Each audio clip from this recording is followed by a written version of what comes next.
English ప్రేక్షకులందరికీ నమస్కారం అండి. ఈరోజు మనం ఆంధ్రప్రదేశ్ శ్రీ సత్యసాయి జిల్లా కదిరి ఏరియా హాస్పిటల్లో ఉన్నాము. కదిరిపట్టణ ఏరియా హాస్పిటల్లో ఉన్నామండి.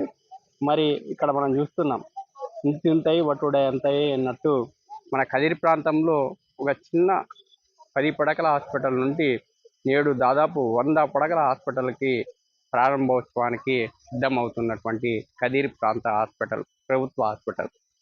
మరి మనం ముఖ్యంగా ఎవరైనా సరే మనకి ఏదన్నా జబ్బులు వస్తే మరి వారి స్థాయిలో చిన్న ప్రైవేట్ హాస్పిటల్కి ఆర్ఎంపీ దగ్గర కానీ చూపించుకునేటువంటి పరిస్థితులు ఇప్పుడు. కానీ ప్రభుత్వం మన కోసం, ప్రభుత్వాలు సంక్షేమంలో భాగంగా మరి ముఖ్యంగా ఏ ప్రభుత్వమైనా కూడా ఒకటే చెప్తుంది, మేము వైద్యానికి పెద్దపీట వేస్తున్నాము, విద్యకి పెద్దపీట వేస్తున్నాము, అభివృద్ధికి పెద్దపీట వేస్తున్నాము అని చెప్తారు. దాంట్లో భాగంగానే ప్రధానమైనటువంటి శాఖల్లో మరి ఆరోగ్య శాఖ అనేటువంటిది కూడా చాలా ప్రాధాన్యం. అంటే ఆరోగ్యం బాగుంటేనే, ఆరోగ్యమే మహాభాగ్యం అని పెద్దలు చెప్తారు. ఆరోగ్యం బాగుంటేనే ఆయురారోగ్యాలతో ఉండాలని ఆశీర్వదిస్తారు. మరి అటువంటి తరుణంలో ఈ యొక్క మన ప్రభుత్వ హాస్పిటల్ అనేటువంటివి చాలా గొప్ప. అంటే మనకి బడి ఎటువంటిదో, విద్య ఎటువంటిదో అలాగే వైద్యం కూడా.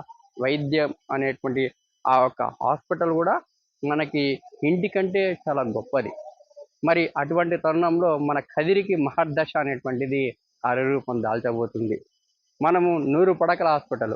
మరి ప్రతి ఒక్క రోగానికి కూడా ఇక్కడ డాక్టర్లతో పాటు మరి అన్ని సదుపాయాలు, అంటే 100 మంది స్ట్రెంత్, 100 మంది అనగా దాదాపు 100 పడకలు అనగా ప్రతి ఒక్క రోగానికి కూడా మనం చూపించేటువంటి పరిస్థితులు. ప్రతి ఒక్క రోగానికి ఆ ఒక్క నిష్ణార్థులైనటువంటి డాక్టర్లని రిక్రూట్ చేస్తారు ప్రభుత్వం. మరి దానిలో భాగంగా ఈ 100 పడకల హాస్పిటల్, కదిరి ప్రాంత ఏరియా హాస్పిటల్ అనేటువంటిది మహర్దశ. ఇప్పుడు ఉదాహరణకి మనకి ఏదన్నా ప్రాణాంతకము చాలా క్రిటికల్ ఉంటే మనకి ఎక్కువ కూడా అనంతపూర్ రెఫర్ చేస్తారు, లేదంటే తిరుపతి రెఫర్ చేస్తారు, లేదంటే కర్నూలు రెఫర్ చేస్తారు. మరి అటువంటి తరుణంలో మన కదిరి ప్రాంతంలో కూడా ఆ ఒక్క వసతితో, ఆ ఒక్క రిక్రూట్మెంట్తో మనకి హాస్పిటల్ కూడా ప్రారంభానికి సిద్ధమవుతున్నది. మరి కదిరి ప్రాంత ప్రజలు కూడా ప్రతి ఒక్కరు మన స్థాయిని బట్టి ప్రతి ఒక్కరు ప్రైవేట్ హాస్పిటల్కి వెళ్తుంటాం. ఈ గవర్నమెంట్ హాస్పిటల్లో సరైనటువంటి సదుపాయాలు ఉండవు అని చెప్తుంటారు. అదంతా అబద్ధము. ఖచ్చితంగా సదుపాయాలు కల్పిస్తారు ప్రభుత్వం. ఆ సదుపాయాల కల్పనలో ఇక్కడ ఏరియాకి సంబంధించినటువంటి చీఫ్ డాక్టర్ గారు ఉంటారు, అబ్జర్వర్లు ఉంటారు, నర్సులు ఉంటారు, స్టాఫ్ ఉంటారు. మరి మనము చిన్న చెప్పుకోవచ్చండి. ఉదాహరణకి ఒక పేషెంట్కి ఒక ప్రాణాంతకమైనటువంటి ఒక వ్యాధి ఏదైనా ఉందంటే ఆ వ్యక్తిని పుట్టుకోవడానికి కూడా మనం చాలా భయపడతాం.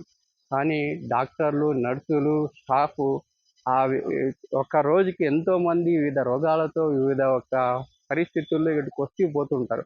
మరి వాళ్ళకంతా సర్వీస్ చేసేటువంటి పరిస్థితి వాళ్ళకు ఉంటుంది. మరి దానిలో భాగంగానే కొద్దిగా తప్పు తడకలు జరిగించవచ్చు, వాస్తవాలు కాదనట్లేదు. కానీ వాళ్ళు పాపము మన ఇళ్ళల్లో చూసే కంటే డాక్టర్లు, నర్సులు, స్టాఫ్ ఎక్కువ మన మీద కేర్ తీసుకుంటారండి. అలాంటిది మనం చూస్తున్నాం. అటువంటి పరిస్థితుల్లో మనం ప్రభుత్వం మనకి వసతిగా ఈ యొక్క హాస్పిటల్ నిర్మిస్తున్నాయో దాన్ని సద్వినియోగం చేసుకోవాల్సినటువంటి బాధ్యత మన మీద ఉంది. కనుక ప్రైవేట్ హాస్పిటల్కి పోవద్దని మేము చెప్పం, కానీ గవర్నమెంట్ హాస్పిటల్లో దొరికేటువంటి సేవలని ప్రతి ఒక్కరు కూడా సద్వినియోగం చేసుకోవాల్సినటువంటి అవసరం ఉన్నది. ప్రభుత్వాలు మనకి సంక్షేమం కోసం ప్రధానంగా మనకి ఈ యొక్క ఆరోగ్య శాఖ అనేటువంటిది ఉంది. మనకి ఇంకో అదృష్టం ఏంటంటే శ్రీ సత్యసాయి జిల్లాలో సత్యకుమార్ గారు, ధర్మవరం ఎమ్మెల్యే సత్యకుమార్ గారు ఆరోగ్య శాఖ మినిస్టర్గా ఉండడం కూడా మనకు కొద్దిగా కలిసి వచ్చేటువంటి పరిస్థితులు. కనుక మనము ఇప్పుడు చూస్తున్నటువంటిది ప్రారంభానికి సిద్ధమవుతున్నటువంటి ప్రభుత్వ కదిరి ఏరియా హాస్పిటల్ అండి.